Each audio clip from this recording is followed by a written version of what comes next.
ಸಮಸ್ತ ಕನ್ನಡಿಗರಿಗೆ ನಮಸ್ಕಾರ. ನಾನು ಮಧುರ, ಕನ್ನಡಕುವರ ರೀಲೋಡ್ ಚಾನಲಿಂದ.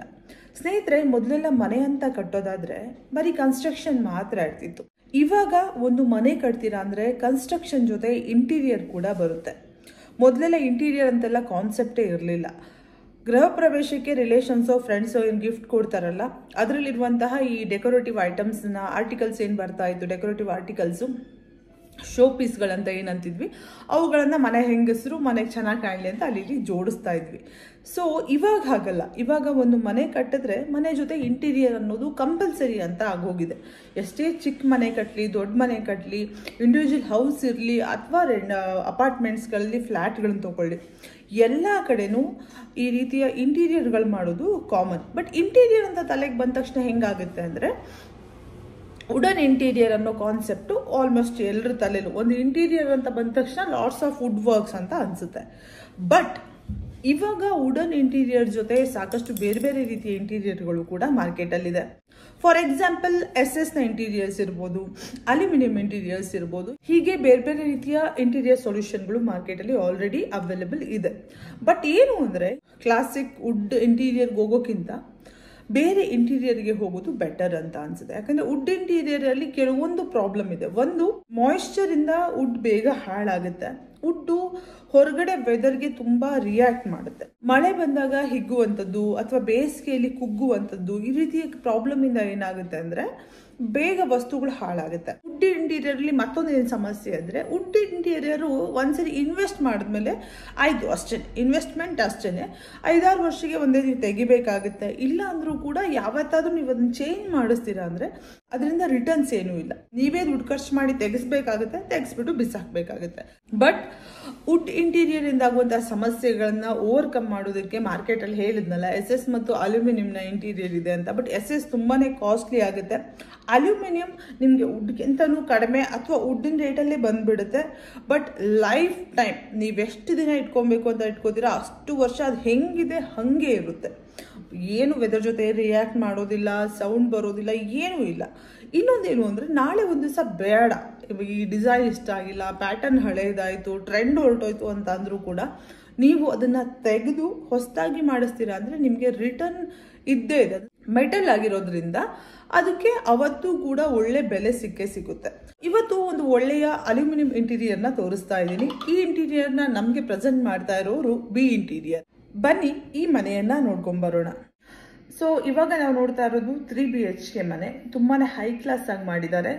ಟೋಟಲ್ ಇಷ್ಟು ಈ ಫುಲ್ ಇಂಟೀರಿಯರ್ಗೆ ಎಷ್ಟು ಚಾರ್ಜ್ ಆಗಿದೆ ಅನ್ನೋದಾದ್ರೆ 5.8 lakhs ಪ್ಲಸ್ GST ಆಗುತ್ತೆ. ಸೊ ಮೊದಲನೇದಾಗಿ ಟಿವಿ ಯೂನಿಟ್ ನೋಡೋದಾದ್ರೆ 8x7 ಅಳತೆ ಒಂದು ಟಿವಿ ಯೂನಿಟ್ ಬರ್ತಾ ಇದೆ. ಮಿಡ್ಲಲ್ಲಿ ನೀವು ನೋಡ್ಬೋದು ದೊಡ್ಡದಾದಂತಹ ಪ್ರೊಜೆಕ್ಷನ್ ತಗೊಂಡಿದ್ದಾರೆ. ಸೈಡ್ ಅಲ್ಲಿ ಲೂವರ್ಸ್ ಗಳನ್ನ ಹಾಕಿದ್ದಾರೆ. ಇನ್ನು ಲೂವರ್ಸ್ ನ ಮೇಲೆ ಎರಡೂ ಕಡೆ 3 ಶೆಲ್ ಬರ್ತಾ ಇದೆ. ಅಲ್ಲಿ ನೀವು ಶೋ ಪೀಸ್ ಗಳನ್ನ ಜೋಡಿಸ್ಕೊಳ್ಬಹುದು. ಇನ್ನು ನೀವು ಕೆಳಗಡೆ ಬಂದ್ರೆ ಟಿವಿ ಯೂನಿಟ್ ನ ಕೆಳಗಡೆ 2 ಓಪನೇಬಲ್ ಡೋರ್ಸ್ ಇರುವಂತಹ ಸ್ಟೋರೇಜ್ ಸಿಗ್ತಾ ಇದೆ. ಇನ್ನು ಪಕ್ಕದಲ್ಲಿ ಮಿಡ್ಲಲ್ಲಿ ನಿಮ್ಗೆ ಮೇಲ್ಗಡೆ ಸೆಟಪ್ ಬಾಕ್ಸ್ ಇಡೋಕೆ ಅಂತ ಒಂದು ಓಪನ್ ಯೂನಿಟ್ ಬರ್ತಾ ಇದೆ. ಅದ್ರ ಕೆಳಗಡೆ ಕೂಡ ಅಷ್ಟೇ ಕೆಳಭಾಗಕ್ಕೆ ಓಪನ್ ಆಗುವಂತಹ ಡೋರ್ ಇರುವಂತಹ ಒಂದು ಉದ್ದನೆಯ ಸ್ಟೋರೇಜ್ ಅನ್ನ ಕೊಟ್ಟಿದ್ದಾರೆ. ಇದು ತುಂಬಾನೇ ಸಿಂಪಲ್ ಆಗಿ ಮತ್ತು ಬ್ಯೂಟಿಫುಲ್ ಆಗಿ ಮಾಡಿದ್ದಾರೆ. ನೀವು ನೋಡ್ಬೋದು, ಔಟ್ಕಮ್ ಅನ್ನ ದೂರದಿಂದ ನೋಡಿದ್ರೆ ಗೊತ್ತಾಗುತ್ತೆ ನಿಮ್ಗೆ. ಆ white and wooden colour combination ಇದೆಯಲ್ಲ, ಅದು ತುಂಬಾನೇ ಹೈಲೈಟೆಡ್ ಆಗಿ ಕಾಣ್ತಾ ಇದೆ. ಕೆಳಗಡೆ ಬ್ಲಾಕ್ ಗ್ಲಾಸ್ಗಳು ಕೂಡ ಅಷ್ಟೇನೆ, ವೈಟ್, ಬ್ಲಾಕ್, ವುಡನ್ ಕಲರ್ ಇವೆಲ್ಲ ಇದೆಯಲ್ಲ, ಇವೆಲ್ಲ ಆಲ್ ಟೈಮ್ ಸೂಟ್ ಆಗುವಂತಹ ಕಲರ್ಗಳು. ಮುಂದೆ ಹೋಗೋಣ. ಇನ್ನು ಇದು ಕಂಪ್ಲೀಟ್ ಆಗಿ ಅಲ್ಯೂಮಿನಿಯಂ ಅಲ್ಲಿ ಮಾಡಿರೋದು, ಅಲ್ಯೂಮಿನಿಯಂ ಇಂಟೀರಿಯರ್ ಇದು. ಇಲ್ಲಿ ನೀವು ಲೂವರ್ಸ್ ನೋಡ್ತಾ ಇದ್ರಲ್ಲ, ಇದು PVC ಲೂವರ್ಸ್. ಇದು ಕೂಡ ಹಾಗೇನೆ ಅಲ್ಯೂಮಿನಿಯಂ ತರ ವರ್ಷಾನುವರ್ಷ ಬಾಳಿಕೆ ಬರುವಂತಹ ಮಟೀರಿಯಲ್. ಇನ್ನು ದೇವ್ರ ಮನೆ ವಿಚಾರಕ್ಕೆ ಬಂದ್ರೆ ಇಲ್ಲೇನು ಹೆಚ್ಚು ಕೆಲಸ ಮಾಡಿಲ್ಲ. ಬಟ್ ಏನು ದೇವ್ರ ಕಲ್ಲಿದೆ ಅಲ್ಲ, ಕಲ್ಲಿನ ಕೆಳಗಡೆ 2 ರವರ್ನ ಕೊಟ್ಟಿದ್ದಾರೆ. ಮೇಲ್ಗಡೆ ಇಲ್ಲಿ ಮತ್ತೆ ಲೂವರ್ಸ್ ಅನ್ನ ಹಾಕಿ ಅದಕ್ಕೆ ಸ್ಪಾಟ್ ಲೈಟ್ ಗಳನ್ನ ಕೊಟ್ಟಿದ್ದಾರೆ. ಇನ್ನು ನಾವು ಡೈನಿಂಗ್ ಏರಿಯಾಕ್ಕೆ ಬಂದ್ರೆ ಇಲ್ಲೊಂದು ವಾಲ್ ಯೂನಿಟ್ ಅನ್ನ ಕೊಟ್ಟಿದ್ದಾರೆ. 3 ಡೋರ್ ಇರುವಂತಹ ಒಂದು ವಾಲ್ ಯೂನಿಟ್ ಇದು. ಇಲ್ಲಿ ಬಳಸಿರುವಂತಹ ಕಲರ್ ಎಂಟೈರ್ ಮನೆ ಒಂದೇ ಕಲರ್ ನ ಯೂಸ್ ಮಾಡಿದ್ದಾರೆ. ಇಲ್ಲಿ ನೀವು ನೋಡಬಹುದು ಇನ್ನು ಕಿಚನ್ ಅಲ್ಲಿ ಲಾಫ್ಟ್ ಅನ್ನ ನೋಡೋದಾದ್ರೆ ಕಂಪ್ಲೀಟ್ ಆಗಿ ಯು ಶೇಪ್ ಅಲ್ಲಿ ಲಾಫ್ಟ್ ಅನ್ನ ಕೊಟ್ಟಿದ್ದಾರೆ. ಕಂಪ್ಲೀಟ್ ಆಗಿ ಅಂದ್ರೆ ಕಿಚನ್ ಸೈಜ್ ಸ್ವಲ್ಪ ಚಿಕ್ಕದಾಗಿದೆ, ಹಾಗಾಗಿ ಕಂಪ್ಲೀಟ್ ಆಗಿ ಯು ಶೇಪ್ ಅಲ್ಲಿ ಲಾಫ್ಟ್ ಅನ್ನ ಕೊಟ್ಟಿದ್ದಾರೆ. ಪಕ್ಕದಲ್ಲಿ ನೀವು ಒಂದು ಪ್ಯಾಂಟ್ರಿ ಯೂನಿಟ್ ಅನ್ನ ನೋಡಬಹುದು. ಪ್ಯಾಂಟ್ರಿ ಯೂನಿಟ್ ಅಲ್ಲಿ ಸಾಕಷ್ಟು ಆಪ್ಷನ್ ಬರುತ್ತೆ. ನಿಮಗೆ ಟ್ಯಾಂಡಮ್ಸ್ ಗಳು ಬರುತ್ತೆ, ನಿಮಗೆ ವೈರ್ ಬಾಸ್ಕೆಟ್ ಗಳು ಬರುತ್ತೆ, ನಿಮಗೆ ಟ್ಯಾಂಡಮ್ ವಿತ್ ಗ್ಲಾಸ್ ಬರುತ್ತೆ. ಈ ರೀತಿ ಸಾಕಷ್ಟು ಆಪ್ಷನ್ ಸಿಗುತ್ತೆ. ಕೇವಲ ವುಡ್ ಅಲ್ಲಿ ಮಾತ್ರ ಅಲ್ಲ, ಅಲ್ಯೂಮಿನಿಯಂ ಅಲ್ಲೂ ಕೂಡ ನಿಮಗೆ ಆ ರೀತಿ ಎಲ್ಲಾ ಆಪ್ಷನ್ಗಳು ಸಿಗುತ್ತೆ. ಯಾವುದೇ ರೀತಿಯ ಕಿಚನ್ ಆಕ್ಸೆಸರೀಸ್ ಗಳನ್ನ ನೀವು ಅಲ್ಯೂಮಿನಿಯಂ ಇಂಟೀರಿಯರ್ ಮಾಡಿಸಿದಾಗ ಹಾಕೊಳ್ಬಹುದು. ಅದು ಬೇಕಾದ್ರೆ ಮ್ಯಾಜಿಕ್ ಕಾರ್ನರ್ ಇರಬಹುದು ಅಥವಾ ಬಾಟಲ್ ಪುಲ್ಔಟ್ಸ್ ಗಳಿರ್ಬೋದು. ಈ ರೀತಿಯ ವಸ್ತುಗಳನ್ನ ನೀವು ಅಲ್ಯೂಮಿನಿಯಂ ಇಂಟೀರಿಯರ್ ಅಲ್ಲೂ ಕೂಡ ಆಪ್ಟ್ ಮಾಡ್ಕೊಳ್ಬಹುದು. ಕಿಚನ್ ಕೌಂಟರ್ ನ ಕೆಳಭಾಗದಲ್ಲಿ ಸಿಂಕ್ ಏರಿಯಾ ಏನಿದೆಲ್ಲ, ಸಿಂಕಿನ ಕೆಳಭಾಗದಲ್ಲಿ ಸಿಂಕ್ ಏರಿಯಾದಲ್ಲಿ ನೀವು ನೋಡ್ಬೋದು ಈ ಅಲ್ಯೂಮಿನಿಯಂ ಇಂಟೀರಿಯರ್ ನ ಮಾಡಿಸಿದ್ರೆ ಅದೊಂದು ಪ್ಲಸ್ ಪಾಯಿಂಟ್. ನಿಮ್ಗೆ ಅದು ತುಕ್ಕು ಹಿಡಿಯೋದಿಲ್ಲ, ನಿಮ್ಗೆ ಅದು ಮುಂದೆ ಮಾಯಿಶ್ಚರ್ ಇಂದ ಯಾವುದೇ ರೀತಿಯ ಸಮಸ್ಯೆ ಆಗೋದಿಲ್ಲ. ಇಲ್ಲಿ ನೋಡ್ಬೋದು, ಇಲ್ಲಿ ಒಂದು ಡಸ್ಟ್ಬಿನ್ ಹೋಲ್ಡರ್ ಕೂಡ ಕೊಟ್ಟಿದ್ದಾರೆ. ಆಗ್ಲೇ ನಾನು ಹೇಳಿದೆ ಆಕ್ಸೆಸರೀಸ್ ಗಳನ್ನ ಈಸಿಲಿ ಆಫ್ ಮಾಡ್ಕೊಳ್ಬಹುದು. ಮುಂದೆ ಬಂದ್ರೆ ಒಂದಷ್ಟು ದೊಡ್ಡದಾದಂತಹ ಸ್ಟೋರೇಜ್ ಯೂನಿಟ್ ಸಿಗ್ತಾ ಇದೆ. ಹಾಗೆ ಮುಂದೆ ಬಂದ್ರೆ ಇಲ್ಲಿ ಬಾಟಲ್ ಪುಲ್ಔಟ್ ನ ನೋಡ್ಬೋದು, ಇಲ್ಲಿ ವೈರ್ಡ್ ಯೂಸ್ ಮಾಡಿದ್ದಾರೆ. ಇನ್ನು ನೆಕ್ಸ್ಟ್ ಅಲ್ಲಿ ನಿಮಗೆ 2 ಟ್ಯಾಂಡಮ್ ಸಿಗ್ತಾ ಇದೆ. ಸುಮಾರು ಒಂದು 10 ಇಂಚಸ್ ಅಷ್ಟು ದೊಡ್ಡದಾದಂತಹ ಟ್ಯಾಂಡಮ್ಗಳು ಸಿಗ್ತಾ ಇದೆ. ಈ ಟ್ಯಾಂಡಮ್ಗಳು ಅಪ್ ಟು 40 ಕಿಲೋವರೆಗೂ ಕೂಡ ವೇಟ್ ಅನ್ನ ತಡೆಯುತ್ತೆ. ಇನ್ನು ಇಲ್ಲಿ ಚಿಕ್ಕದಾದಂತಹ ಒಂದು ಡೋರ್ ಕೊಟ್ಟಿದ್ದಾರೆ. ಆ ಡೋರ್ ನಿಂದ ಒಳಗಡೆ ನೀವು ಕಾರ್ನರ್ ನ ಆಕ್ಸೆಸ್ ಮಾಡ್ಕೊಳ್ಬಹುದು. ಮುಂದೆ ಬಂದ್ರೆ ನಿಮ್ಗೆ ಕಟ್ಲರಿ ಯೂನಿಟ್ ಇದೆ, SS ನ ಕಟ್ಲರಿ ಬರ್ತಾ ಇದೆ. ಕೆಳಗಡೆ ನಿಮ್ಗೆ ವೈರ್ಡ್ ಬಾಸ್ಕೆಟ್ ಬರ್ತಾ ಇದೆ. ಇಲ್ಲಿ ನೀವು ಕಪ್ ಅಂಡ್ ಸಾಸರ್ಸ್ ಗಳನ್ನ ಇಟ್ಕೊಳ್ಬಹುದು. ಇನ್ನು ನೆಕ್ಸ್ಟ್ ಕೆಳಗಡೆ ನಿಮ್ಗೆ ತಾಲಿ ಯೂನಿಟ್ ಬರ್ತಾ ಇದೆ. ಮುಂದೆ ನೀವು ವಿಕ ಬಾಸ್ಕೆಟ್ ಗಳನ್ನ ನೋಡಬಹುದು. ವಿಕ ಬಾಸ್ಕೆಟ್ ಗಳು ಇಲ್ಲಿ PVC ತಗೊಂಡಿದ್ದಾರೆ. ನಿಮ್ಗೆ PVC ಅಲ್ಲಿ ಕೇನಲ್ಲಿ ಎಲ್ಲ ಸಿಗುತ್ತೆ, but PVC better, easily washable ಇರುತ್ತೆ, ಲಾಂಗ್ ಡ್ಯೂರೇಷನ್ ಬರುತ್ತೆ. ಕೇನ್ ಅಂದ್ರೆ ಬೇಗ ಹಾಳಾಗೋ ಚಾನ್ಸಸ್ ಇರುತ್ತೆ. ಇನ್ನು ಇಲ್ಲಿ ನೋಡಬಹುದು ವುಡನ್ ಫಿನಿಶ್ ಅಲ್ಲೂ ತಗೊಂಡಿಲ್ಲ, 2 ಡಿಫ್ರೆಂಟ್ ಕಲರ್ ಅಲ್ಲಿ ತಗೊಂಡಿದ್ದಾರೆ. ಬ್ರೌನ್ ಮತ್ತು ಗ್ರೇ ಕಲರ್ ಅಲ್ಲಿ ನೀವು ಇಲ್ಲಿ ವಿಕ ಬಾಸ್ಕೆಟ್ ಗಳನ್ನ ನೋಡಬಹುದು.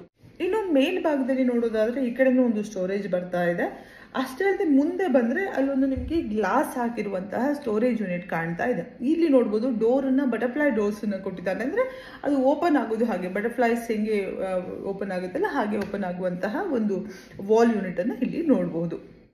ಇನ್ನು ಮೇಲೆ ನೋಡ್ಬೋದು ನೀವು ಸಜ್ಜಾ ಇದೆ ಒಂದ್ ಸೈಡ್ ಅಲ್ಲಿ ಸಜ್ಜಾ ಇಲ್ಲ. ಇವಾಗ ಏನು ಅಂದ್ರೆ ಇಂಟೀರಿಯರ್ ಇವಾಗ ಎಲ್ಲರೂ ಏನು ರೆಕಮೆಂಡ್ ಮಾಡೋದು ಇಂಟೀರಿಯರ್ ಕಂಪ್ನಿಯವರು ಅಂದ್ರೆ ಸಜ್ಜಾದ ನೆಸೆಸಿಟಿ ಇಲ್ಲ ಅಂತ. ಅಂದ್ರೆ ಸಜ್ಜಾ ಇಲ್ಲದೆ ಇದ್ರೆ ನಿಮಗೆ ಜಾಸ್ತಿ ಸ್ಪೇಸ್ ಸಿಗುತ್ತೆ. ಸಜ್ಜಾ ಇದ್ರೆ ಸ್ವಲ್ಪ ಒಂದು 2-3 ಇಂಚಷ್ಟು ಸ್ಪೇಸ್ ಹೊಟ್ಟೋಗುತ್ತೆ. ಒಂದು ಎರಡನೇದು, ಇವಾಗ ಎಷ್ಟು ಸ್ಟ್ರೆಂತ್ ಅಲ್ಲಿ ಕ್ರಿಯೇಟ್ ಮಾಡ್ತಾರೆ ಅಂದ್ರೆ ನೀವು ಸಾಕಷ್ಟು ವೇಟ್ ಹಾಕಿದ್ರು ಕೂಡ ಅದ್ರ ಮೇಲೆ ಏನೂ ಪ್ರಾಬ್ಲಮ್ ಆಗಲ್ಲ. ಹೇಗೆ ಸಜ್ಜಾ ಕ್ಯಾರಿ ಮಾಡುತ್ತೆ ಅದೇ ರೀತಿ ಕ್ಯಾರಿ ಮಾಡುವಷ್ಟು ಕೆಪಾಸಿಟಿ ಇರುವಂತಹ ಒಂದು ಚಾನಲ್ ಅನ್ನ ರೆಡಿ ಮಾಡಿಕೊಂಡು ಅದ್ರ ಮೇಲೆ ಕಂಪ್ಲೀಟ್ ಆಗಿ ಲಾಫ್ಟ್ ವರ್ಕ್ ನ ಮಾಡಿದ್ದಾರೆ. ಇಲ್ಲೊಂದು ಓಪನೇಬಲ್ ಚಿಕ್ಕದಾದಂತಹ ಒಂದು ಟೇಬಲ್ ಅನ್ನು ಕೂಡ ಕ್ರಿಯೇಟ್ ಮಾಡಿದ್ದಾರೆ. ಐ ಸಜೆಸ್ಟ್ ಯು, ನಿಮ್ಮನೆ ಸ್ವಲ್ಪ ಸ್ಪೇಸ್ ಸಿಗುತ್ತೆ ನಿಮ್ಗೆ ಅಂದ್ರೆ ಈ ತರ ಒಂದು ವಾಲ್ ಅಲ್ಲಿ ಒಂದು ಓಪನೇಬಲ್ ಟೇಬಲ್ ನ ಕ್ರಿಯೇಟ್ ಮಾಡ್ಕೊಳ್ಳಿ. ನಿಮ್ಗೆ ಯೂಸ್ ಬರುತ್ತೆ. ಬ್ರೇಕ್ಫಾಸ್ಟ್ ಕೌಂಟರ್ ತರ ಯೂಸ್ ಮಾಡ್ಕೊಳ್ಬಹುದು. ನೀವು ಕಿಚನ್ ಕುತ್ಕೊಂಡು ಊಟ ಕೂಡ ಮಾಡ್ಬೋದು. ಸೊ ಅಷ್ಟು ಆ ಥರದೊಂದು ಕೌಂಟರ್ ನ ರೆಡಿ ಮಾಡಿಸ್ಕೊಳ್ಳಿ ಇಂಟೀರಿಯರ್ ಅವ್ರ ಹತ್ರ ಹೇಳಿ. ಇನ್ನು ಯುಟಿಲಿಟಿಯಲ್ಲೂ ಕೂಡ ಅಷ್ಟೇನೆ ಒಂದು ಚಿಕ್ಕದಾದಂತಹ ಸ್ಟೋರೇಜ್ ಯೂನಿಟ್ ಅನ್ನ ಕೊಟ್ಟಿದ್ದಾರೆ.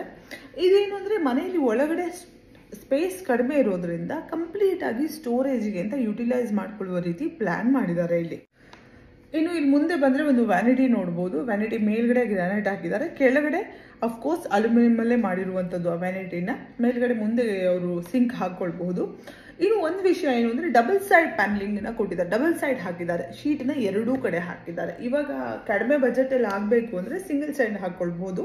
ಇಲ್ಲ ಲಾಂಗ್ ಡ್ಯೂರೇಷನ್ ಅಲ್ಲಿ ಚೆನ್ನಾಗೂ ಕಾಣಬೇಕು ಒಳಗಡೆ ಅನ್ನೋದಂತ ಇದ್ರೆ ಆವಾಗ ನೀವು ಡಬಲ್ ಸೈಡ್ ಅಲ್ಲೂ ಅಲ್ಯೂಮಿನಿಯಂ ಶೀಟ್ ಗಳನ್ನ ಹಾಕೊಂಡು ಈ ರೀತಿ ಔಟ್ಕಮ್ ಅನ್ನ ಪಡಿಬಹುದು.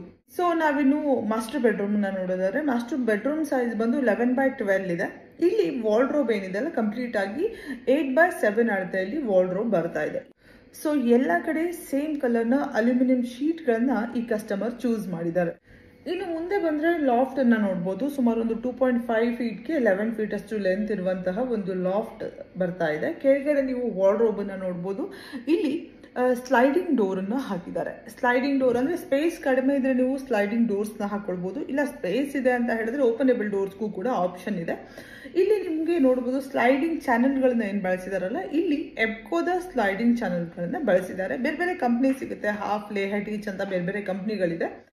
ಇನ್ನು ವಾರ್ಡ್ರೋಬ್ ನ ರೈಟ್ ಹ್ಯಾಂಡ್ ಸೈಡ್ ಅಲ್ಲಿ ಹ್ಯಾಂಗಿಂಗ್ ಬರ್ತಾ ಇದೆ ಮತ್ತು ಸಾಕಷ್ಟು ಸ್ಟೋರೇಜ್ ಸಿಗ್ತಾ ಇದೆ. ಬಾಕ್ಸ್ ರೀತಿ ಕ್ರಿಯೇಟ್ ಮಾಡಿದ್ದಾರೆ. ಅಫ್ಕೋರ್ಸ್ ಈ ಥರ ಕ್ರಿಯೇಟ್ ಮಾಡಿಕೊಂಡ್ರೆ ಒಳ್ಳೆಯದು. ನೀವು ಬಟ್ಟೆಗಳನ್ನು ಕೆಟಗರಿ ವೈಸ್ ಡಿವೈಡ್ ಮಾಡಿ ಇಟ್ಕೊಳ್ಬೋದು. ಟೀ ಶರ್ಟ್ಗಳನ್ನ, ಜೀನ್ಸ್ಗಳನ್ನ, ಅವುಗಳನ್ನ ಪ್ಯಾಂಟ್ಸ್ ಒಂದು ಕಡೆ, ಶರ್ಟ್ ಒಂದು ಕಡೆ ಅಂತ ಸಪ್ರೇಟ್ ಆಗಿ ಇಟ್ಕೊಳ್ಬಹುದು. ಇನ್ನು ಒಳಗಡೆ ಶೀಟ್ಗಳನ್ನು ಕೂಡ ನೋಡ್ಬೋದು ನೀವು. ಕಂಪ್ಲೀಟ್ ಆಗಿ ಡಬಲ್ ಸೈಡ್ ಶೀಟನ್ನೇ ಬಳಸಿದ್ದಾರೆ ಇಲ್ಲಿ. ಇನ್ನು ಲೆಫ್ಟ್ ಹ್ಯಾಂಡ್ ಸೈಡಲ್ಲಿ ಒಂದು ಮತ್ತೆ ಅಲ್ಲೂ ಕೂಡ ಹ್ಯಾಂಗಿಂಗ್ ಕೊಟ್ಟಿದ್ದಾರೆ, ರಾಡ್ ಕೊಟ್ಟಿದ್ದಾರೆ, ಕ್ಲಾತ್ ಹ್ಯಾಂಗಿಂಗ್ ರಾಡ್. ಅಂದರೆ ನೀವು ಸೀರೆಗಳನ್ನ, ಶರ್ಟ್ಗಳನ್ನ ಹಾಕ್ಬೋದು. ಕೆಳಗಡೆ ಮತ್ತು ಅದಕ್ಕಿಂತ ಕೆಳಗಡೆ ಸ್ಟೋರೇಜ್ ಅನ್ನ ಕೊಟ್ಟಿದ್ದಾರೆ. ಇಲ್ಲಿ ವಿಶೇಷ ಏನು ಅಂತ ಅಂದ್ರೆ ಪುಲ್ ಔಟ್ ಡ್ರೆಸ್ಸಿಂಗ್ ಯೂನಿಟ್ ಅನ್ನ ಕೊಟ್ಟಿದ್ದಾರೆ. ಅಂದ್ರೆ ಡ್ರೆಸ್ಸಿಂಗ್ ಯೂನಿಟ್ ಅನ್ನ ನೀವು ಎಳೆದು ಹೊರಗಡೆ ತೆಕ್ಕೊಳ್ಬಹುದು. ಫುಲ್ ಔಟ್ ಡ್ರೆಸ್ಸಿಂಗ್ ಯೂನಿಟ್ ಬಗ್ಗೆ ಹೇಳಬೇಕು ಅಂದರೆ ಇದರಲ್ಲಿ ನಿಮಗೆ ನೋಡ್ಬೋದು ಮೇಲ್ಗಡೆ ಸ್ಟೋರೇಜ್ ಸಿಗ್ತಾ ಇದೆ, ಮಧ್ಯದಲ್ಲಿ ಮಿರರ್ ಯೂನಿಟ್ ಬರ್ತಾ ಇದೆ, ಈವನ್ ಮಿರರ್ ಹಿಂದ್ಗಡೆನೂ ಕೂಡ ಸ್ಟೋರೇಜ್ ಸಿಗ್ತಾ ಇದೆ. ಅಷ್ಟೇ ಅಲ್ಲದೆ ಕೆಳಗಡೆನೂ ಕೂಡ ಸ್ಟೋರೇಜ್ ಸಿಗ್ತಾ ಇದೆ. ಬಟ್ ಇದು ಹಿಡನ್ ಆಗುತ್ತೆ.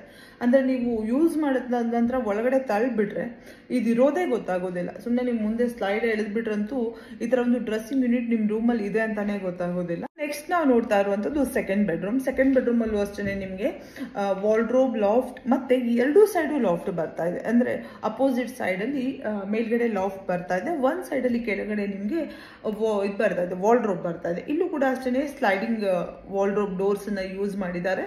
ಇದ್ರ ಒಳಗಡೆ ನಿಮ್ಗೆ 2 ಡ್ರಾಯರ್ ಮತ್ತೆ ಕಂಪ್ಲೀಟ್ ಆಗಿ ಸ್ಟೋರೇಜ್ ಸಿಗ್ತಾ ಇದೆ. ಇನ್ನು ಅದರ್ ಹ್ಯಾಂಡ್ ಸೈಡ್ ನೋಡ್ಬೋದು ನೀವು. ಅದರ್ ಹ್ಯಾಂಡ್ ಸೈಡ್ ಅಲ್ಲೂ ಅಷ್ಟೇನೆ ಆ ಕಡೆ ನಮ್ಗೆ ಅಲ್ಲೇನು ಹಿಡನ್ ಡ್ರೆಸ್ಸಿಂಗ್ ಯೂನಿಟ್ ಬಂದಿತ್ತು, ಇಲ್ಲಿ ಆ ತರ ಬರ್ತಾ ಇಲ್ಲ. ಇಲ್ಲೂ ಕೂಡ ಅಷ್ಟೇ ಒಳಗಡೆ ನೀವು ಡೋರ್ ಓಪನ್ ಮಾಡಿದ್ರೆ ಒಳಗಡೆ ನಿಮ್ಗೆ ಡ್ರೆಸ್ಸಿಂಗ್ ಯೂನಿಟ್ ಸಿಗ್ತಾ ಇದೆ. ಡ್ರೆಸ್ಸಿಂಗ್ ಯೂನಿಟ್ ಬ್ಯಾಕ್ ಸೈಡ್ ಅಲ್ಲಿ ಸ್ಟೋರೇಜ್ ಸಿಗ್ತಾ ಇದೆ, ಕೆಳಗಡೆ ಮೇಲ್ಗಡೆನೂ ಸ್ಟೋರೇಜ್ ಸಿಗ್ತಾ ಇದೆ. ಅಷ್ಟೇ ಅಲ್ಲದೆ ಪಕ್ಕದಲ್ಲೂ ಕೂಡ ನಿಮ್ಗೆ ಕಂಪ್ಲೀಟ್ ಆಗಿ ಬಾಕ್ಸ್ ಟೈಪ್ ಮಾಡಿರೋದ್ರಿಂದ ಸಫಿಶಿಯಂಟ್ ಆದಂತಹ ಸ್ಟೋರೇಜ್ ಈ ಡಿಸೈನ್ ಅಲ್ಲಿ ನಿಮ್ಗೆ ಸಿಗುತ್ತೆ. ಒಂದು ಚಿಕ್ಕದಾದಂತಹ ಒಂದು ಸ್ಟಡಿ ಯೂನಿಟ್ ಅನ್ನು ಮಾಡ್ಕೊಂಡಿದ್ದಾರೆ. ಮೇಲ್ಗಡೆ ಅದರಲ್ಲಿ ಡ್ರಾಯರ್ ಬರ್ತಾ ಇದೆ, ಕೆಳಗಡೆ ನಿಮ್ಗೆ ಓಪನೇಬಲ್ ಡೋರ್ ಸಿಗ್ತಾ ಇದೆ. ಓಪನೇಬಲ್ ಡೋರ್ ಅಲ್ಲಿ ಒಳಗಡೆ ಕೂಡ ನಿಮ್ಗೆ 2 ಶೆಲ್ಫ್ ಗಳನ್ನ ಕ್ರಿಯೇಟ್ ಮಾಡಿದ್ದಾರೆ. ಇನ್ನು ಈ ಬೆಡ್ರೂಮ್ ನ ಇನ್ನೊಂದ್ ಕಡೆ ನಿಮ್ಗೆ ಒಂದು ಸ್ಟಡಿ ಯೂನಿಟ್ ಬರ್ತಾ ಇದೆ. ಸ್ಟಡಿ ಯೂನಿಟ್ ನಲ್ಲೂ ಕೂಡ ಅಷ್ಟೇನೆ ಮೇಲ್ಗಡೆ ಒಂದು ಡ್ರಾಯರ್ ಸಿಗ್ತಾ ಇದೆ, ಕೆಳಗಡೆ ಒಂದು ಓಪನೇಬಲ್ ಡೋರ್ ಬರ್ತಾ ಇದೆ. ಈ ಓಪನೇಬಲ್ ಡೋರ್ ಒಳಗಡೆನೂ ಕೂಡ 2 ಶೆಲ್ಫ್ ಗಳನ್ನ ಕ್ರಿಯೇಟ್ ಮಾಡಿದ್ದಾರೆ. ಇನ್ನು ಕಾರ್ನರ್ ಅಲ್ಲೂ ಕೂಡ ಅಷ್ಟೇನೆ ಚಿಕ್ಕ ಚಿಕ್ಕ ಶೆಲ್ಫ್ ಗಳನ್ನ ಕ್ರಿಯೇಟ್ ಮಾಡಿದ್ದಾರೆ. ಇನ್ನು ನಾವೀಗ ನೋಡ್ತಾ ಇರೋದು ಥರ್ಡ್ ಬೆಡ್ರೂಮ್ ಅಲ್ಲೂ ಅಷ್ಟೇ ಇಲ್ಲಿ ಒಂದು ದೊಡ್ಡದಾದಂತಹ ವಾರ್ಡ್ರೋಬ್ ಬರ್ತಾ ಇದೆ, ಮೇಲ್ಗಡೆ ಲಾಫ್ಟ್ ಬರ್ತಾ ಇದೆ. ವಾರ್ಡ್ರೋಬ್ ಒಳಗಡೆ ನಿಮ್ಗೆ ಒಂದ್ ಕಡೆ ರಾಡ್ ಹಾಕಿ ಹ್ಯಾಂಗಿಂಗ್ ಯೂನಿಟ್ ಅನ್ನ ಕ್ರಿಯೇಟ್ ಮಾಡಿದ್ದಾರೆ, ಕೆಳಗಡೆ 2 ಡ್ರೈಯರ್ ಬರ್ತಾ ಇದೆ. ಇಲ್ಲಿ ಯೂಸ್ ಮಾಡಿರುವಂತಹ ಕಲರ್ ನ ಹೇಳ್ಬೇಕು ಅಂದ್ರೆ ಇದು ಹೈ ಗ್ಲಾಸಿ ಮೆಟಾಲಿಕ್ ಗ್ರೇ ಕಲರು, ಅದಕ್ಕೆ champion gold colour full frame ಅನ್ನ ಸೈಡ್ ಅಲ್ಲಿ ತಗೊಂಡಿದ್ದಾರೆ. ಕಂಪ್ಲೀಟ್ ಆಗಿ ಒಂದೇ ಕಲರ್ ಶೀಟ್ ಅಲ್ಲಿ ಎಂಟೈರ್ ಮನೇನ ಫಿನಿಶ್ ಮಾಡಿರುವಂತದ್ದು. ಇನ್ನು ವಾರ್ಡ್ರೋಬ್ ನ ರೈಟ್ ಹ್ಯಾಂಡ್ ಸೈಡ್ ಅಲ್ಲೂ ಕೂಡ ಅಷ್ಟೇ ಸಾಕಷ್ಟು ಬಾಕ್ಸ್ ತರ ಕ್ರಿಯೇಟ್ ಮಾಡಿದ್ದಾರೆ. ಸಫಿಶಿಯಂಟ್ ಆದಂತಹ ಸ್ಟೋರೇಜ್ ಈ ಮನೆಯಲ್ಲಿ ಸಿಗ್ತಾ ಇದೆ. ಇನ್ನು ಈ ಬೆಡ್ರೂಮ್ ಅಲ್ಲೂ ಕೂಡ ಅಷ್ಟೇ ಒಂದು ಫೋಲ್ಡಿಂಗ್ ಟೇಬಲ್ ನ ಮಾಡಿದ್ದಾರೆ. ನಾವೇನ್ ಕಿಚನ್ ಅಲ್ಲಿ ನೋಡಿದ್ವಲ್ಲ ಅದೇ ತರದೊಂದು ಟೇಬಲ್ ನ ಇಲ್ಲೂ ಕೂಡ ಕ್ರಿಯೇಟ್ ಮಾಡಿದ್ದಾರೆ. ಈ ರೀತಿಯ ಫೋಲ್ಡಿಂಗ್ ಟೇಬಲ್ಗಳು ಈಸಿ ಟು ಆಪರೇಟ್ ಇರುತ್ತೆ, ತುಂಬಾ ಏನು ರಗಳೆ ಇರೋದಿಲ್ಲ. ಜಸ್ಟ್ ಅದನ್ನ ಎತ್ತಿ ಲೂಸ್ ಬಿಡ್ಬೋದು, ಅಥವಾ ಸೈಡ್ ಅಲ್ಲಿ ಕ್ಲಾಂಪ್ಸ್ ಇರುತ್ತೆ, ಅದನ್ನ ಪ್ರೆಸ್ ಮಾಡಿದ್ರೆ ಸಾಕು ಓಪನ್ ಆಗುತ್ತೆ. 2 ತರ ಮೆಕ್ಯಾನಿಸಮ್ ಇರುತ್ತೆ. ಮನೆಯ ಔಟ್ಕಮ್ ತುಂಬಾನೇ ಚೆನ್ನಾಗಿ ಬಂದಿದೆ. ಓನರ್ ಕೂಡ ತುಂಬಾನೇ ಹ್ಯಾಪಿ ಆಗಿದ್ರು. ನಾನು ರಿವ್ಯೂ ಕೂಡ ನೋಡ್ತಾ ಇದ್ದೆ. ಬಿ ಇಂಟೀರಿಯರ್ ವಿಷಯಕ್ಕೆ ಬಂದ್ರೆ ತುಂಬಾನೇ ಒಳ್ಳೆಯ ಕಂಪನಿ, ಬೇಗ ಒಳ್ಳೆಯ ಸರ್ವಿಸ್ ಅನ್ನ ಕೊಡ್ತಾರೆ. ಕ್ವಿಕ್ ಅಂಡ್ ಕ್ವಾಲಿಟಿ ಸರ್ವಿಸ್ಗೆ ಬಿ ಇಂಟೀರಿಯರ್ ಹೇಳಿ ಮಾಡಿಸಿದಂತಹ ಕಂಪನಿ ಅಂತ ಅನ್ಬಹುದು. ಇನ್ನು ಬಿ ಇಂಟೀರಿಯರ್ ನ ಪ್ರೈಸಿಂಗ್ ನ ವಿಚಾರಕ್ಕೆ ಬಂದ್ರೆ ಇಲ್ಲಿ ಲಾಫ್ಟ್ ಎಲ್ಲ ನಿಮಗೆ 700 ರೂಪೀಸ್ ಪರ್ ಸ್ಕ್ವೇರ್ ಫೀಟ್ ಇಂದ ಸ್ಟಾರ್ಟ್ ಆಗುತ್ತೆ. ಇನ್ನು ಕಿಚನ್ ಕ್ಯಾಬಿನೆಟ್ ಗಳ ವಿಷಯಕ್ಕೆ ಬಂದ್ರೆ 900 ರೂಪೀಸ್ ಆಗುತ್ತೆ. ವಾರ್ಡ್ರೋಬ್ ಗಳು ಬಂದ್ರೆ 1000 ರೂಪಾಯಿ ಆಗುತ್ತೆ. ಸೊ ಎಲ್ಲ 1000 ಅಥವಾ 1000 ಗಿಂತ ಬಿಲೋ ಪರ್ ಸ್ಕ್ವೇರ್ ಫೀಟ್ ಇರುವಂತದ್ದು. ನಿಮ್ಗೆ ನಿಮ್ಮ ಮನೆಯಲ್ಲಿ ಬಿ ಇಂಟೀರಿಯರ್ ನ ಸರ್ವಿಸ್ ಪಡಿಬೇಕು ಅಂದ್ರೆ ಸ್ಕ್ರೀನ್ ಮೇಲೆ ಇವರ ನಂಬರ್ ಬರ್ತಾ ಇದೆ. ಆಲ್ ಓವರ್ ಕರ್ನಾಟಕ ಸರ್ವಿಸ್ ಕೂಡ ಅವೈಲೇಬಲ್ ಇದೆ. ಆಲ್ ಓವರ್ ಕರ್ನಾಟಕ ನಿಮಗೆ ಸರ್ವಿಸ್ ಸಪೋರ್ಟ್ ಕೂಡ ಅವೈಲೇಬಲ್ ಇದೆ. ಸೊ ಇವರನ್ನ ನೀವು ಕಾಂಟ್ಯಾಕ್ಟ್ ಮಾಡಬಹುದು. ಇವರ ಎಕ್ಸ್ಪೀರಿಯನ್ಸ್ ಸೆಂಟರ್ ಕೂಡ ಇದೆ. ನೀವು ವಿಸಿಟ್ ಮಾಡಿ ಒಂದ್ಸರಿ ಟಚ್ ಅಂಡ್ ಫೀಲ್ ಮಾಡಿ, ಮಟೀರಿಯಲ್ ಬಗ್ಗೆ ಅವ್ರ ಜೊತೆ ಕೂಲಂಕುಷವಾಗಿ ಚರ್ಚೆ ಮಾಡಿ ಇವರ ಸರ್ವಿಸ್ ಅನ್ನ ಪಡಿಬಹುದು. ಸೊ ಇದಾಗಿತ್ತು ಇವತ್ತಿನ ವಿಡಿಯೋ ಇಷ್ಟ ಆಯ್ತು ಅಂತ ಭಾವಿಸ್ತೀನಿ. Thanks for watching.